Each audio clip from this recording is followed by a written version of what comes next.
Con su venia, presidente,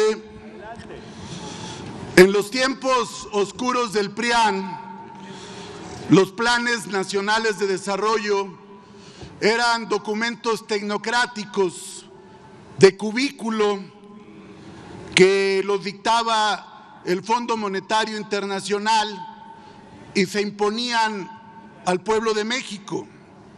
Estos planes del periodo neoliberal, que fueron 6, perpetuaban la desigualdad, el saqueo, la corrupción, el desmantelamiento del Estado mexicano y un modelo que generó devaluaciones, que perpetuó déficit, que perpetuó inflación cada sexenio. Y no intervenía el Congreso de la Unión. Qué esperanzas que ahí en esa época se pudiera cuestionar los planes de la Madrid, de Salinas, de Zedillo, de Fox, de Calderón o de Peña. Simplemente se imponían. Nunca hubo votación de las cámaras y lo que debieran ver como virtud ahora se duelen. Y hay que analizar los planes de desarrollo del régimen neoliberal, de esos 6 periodos nefastos de la historia de nuestro país. Por ejemplo, el primer plan de desarrollo fue con Miguel de la Madrid en el 83. ¿Y cuáles eran los objetivos? Miren ustedes el México de crisis que se vivía. Los objetivos eran reordenamiento económico, control de la inflación. Permítame, el orador. Diputado José Luis Telles, ¿con qué objeto? Y para preguntarle al orador si puede responderme una pregunta, presidente. Sí, ¿Acepta la pregunta, diputado? Sí, presidente. Puede formularla 1 minuto. Gracias, presidente. Diputado, sé que usted estuvo como diputado en otra legislatura. ¿Podrá usted explicarnos o decirnos qué era lo que se planteaba en los planes nacionales de desarrollo de los gobiernos neoliberales de esos tiempos? Y otra, y si usted recuerda si esos gobiernos prianistas o neoliberales siquiera cumplieron con una mínima parte de sus planes nacionales de desarrollo que presentaron. Gracias. Puede responder. Le agradeceré que me avise cuando concluya su respuesta. Sí, gracias, presidente. Gracias, diputado.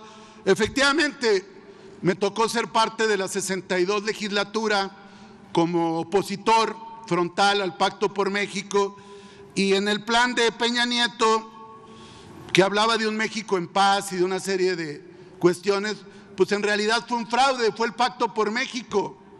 Las 13 reformas estructurales que impusieron, que derivaron en más corrupción, en más pobreza, en más desigualdad, casos como la Casa Blanca, casos como Ayotzinapa y un sinfín de casos como el Tren México-Querétaro, que derivó en la Casa Blanca de Peña Nieto. Y ese plan jamás se discutió en la Cámara, jamás se consultó al pueblo de México, eran documentos que se imponían.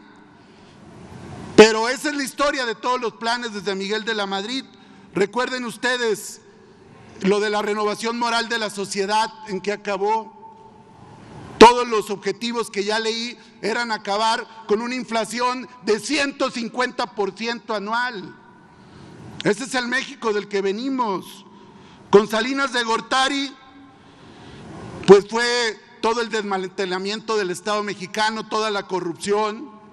Raúl Salinas, el error de diciembre, el magnicidio de Luis Donaldo Colosio. Ese es lo que hicieron. Con Ernesto Zedillo, la crisis del 94, que se debatía entre Salinas y Zedillo quién era el responsable. El tema del Fobaproa, con toda la corrupción, los rescates carreteros. Eso fue con Zedillo, que hoy es el gurú ideológico de la derecha tan limitada que hoy vivimos en el país. Pero ese fue Zedillo. Con Fox, con todo el auge en su plan de desarrollo, un modelo empresarial de headhunters y de payasadas, que acabó en un gran fiasco, con promesas incumplidas, el Toallagate, la corrupción, los Briviesca. Caso de Calderón, pues el continuismo neoliberal, los negocios en la Secretaría de Energía con Georgina Kessel, que hoy es consejera de Iberdrola, la guerra contra el narco, que aceptaron el panal y ya no supieron qué hacer con él, porque como no había legitimidad, tenían que mostrar fuerza con ese ridículo que hicieron. Con Peña ya lo comentamos. Entonces la conclusión es que los 6 planes de desarrollo del neoliberalismo fueron un fracaso. Jamás intervino el Congreso de la Unión y fueron dictados fundamentalmente por el Fondo Monetario Internacional. Concluiría la pregunta haciendo un modelo de lo que fue el primer Plan Nacional de Desarrollo del neoliberalismo con lo que fue el primer Plan Nacional de Desarrollo de la Cuarta Transformación con López Obrador. Con De la Madrid era neoliberalismo, con AMLO humanismo, con De la Madrid era disminuir el tamaño del Estado para supuestamente hacerlo eficiente, pero en realidad desmantelaron al Estado mexicano. Con López Obrador, crear un Estado fuerte para poder impulsar la transformación, y con De la Madrid el lenguaje era crisis, apretarse el cinturón, devaluaciones, todo un paquete económico draconiano dictado por el Fondo Monetario Internacional. Con López Obrador y ahora con Claudia Sheinbaum hay finanzas sanas, un dólar frente al peso estable, una política monetaria responsable y hay una redistribución del ingreso a través de todos los programas sociales que llegan a 30 millones de familias mexicanas de manera universal y sin intermediarismos. Esa sería la respuesta, señor diputado. Concluya su intervención, por favor. Gracias, presidente.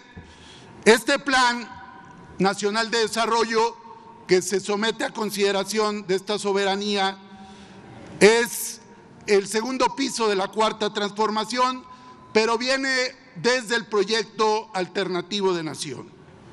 Por eso, en congruencia, en el Partido del Trabajo lo respaldamos, por varias razones. Primero, porque México ha alcanzado un récord histórico en empleo con un salario mínimo recuperado. 22.465.000 empleos registrados ante el IMSS en marzo del 2025 y la inflación se mantiene controlada con una tasa del 3.6%. Las reservas internacionales superan los 237.000 millones de dólares, que representa un máximo histórico, y la inversión extranjera ha superado los 200.000 millones de dólares. Hoy México es la 12ª economía del mundo y la 6ª potencia turística en el planeta. Segundo, lo respaldamos porque, como ya lo dije, hay una política social redistributiva. Tercero, porque se fortalece la seguridad energética, que es clave en el nuevo contexto internacional, y se avanza también en la soberanía alimentaria con programas que buscan la autosuficiencia en maíz, frijol, arroz y leche, y con programas de bienestar y sembrando vida. Cuarto, porque como ya lo dijimos, se basa en el humanismo mexicano. Quinto, porque hay una propuesta innovadora en materia energética con 59 proyectos energéticos que generarán 22.674 megahertz adicionales. Porque se impulsa la industria nacional y científica, porque hay nuevas tecnologías como el programa de semiconductores. Sexto, porque se acelera la obra pública en la infraestructura nacional con una nueva ley en los hechos de obras públicas y una nueva ley de adquisiciones que cierran el paso a la corrupción. Porque habrá una inversión en carreteras y se desarrollarán 3,000 kilómetros de vías férreas. Séptimo, porque se pone en el centro a las mujeres. Se creará el Sistema Nacional de Cuidados y se garantizarán apoyos para todas las mujeres de 60 a 64 años. 150,000 mujeres tendrán por primera vez derechos agrarios reconocidos. Y octavo, porque este plan, a diferencia de los del neoliberalismo, se ha construido con la participación social. Más de 50,000 personas participaron en los foros, incluyendo 4,000 personas de origen de los pueblos originarios y afromexicanas. Es la primera vez que se incluye su visión en un plan nacional. ¿Qué esperanzas que los tecnócratas de la Madrid, de Salinas o de Calderón incorporaran en sus deliberaciones a todos los sectores sociales? Eran planes de cubículo, documentos farragosos de autoconsumo y que no tenían ninguna utilidad práctica. Concluye, y concluyo, presidente, diciendo, porque ha habido referencias al tema de seguridad. Hay referencias en el plan, pero no olvidemos que conforme al artículo 69 de la Constitución Política, es el Senado de la República el que aprueba la Estrategia Nacional de Seguridad Pública, que es un documento distinto que se va a discutir en la Cámara de Senadores. A nosotros nos toca aprobar hoy el Plan Nacional de Desarrollo y por eso lo vamos a aprobar. No el neoliberalismo y sí a la Cuarta Transformación. Es cuanto.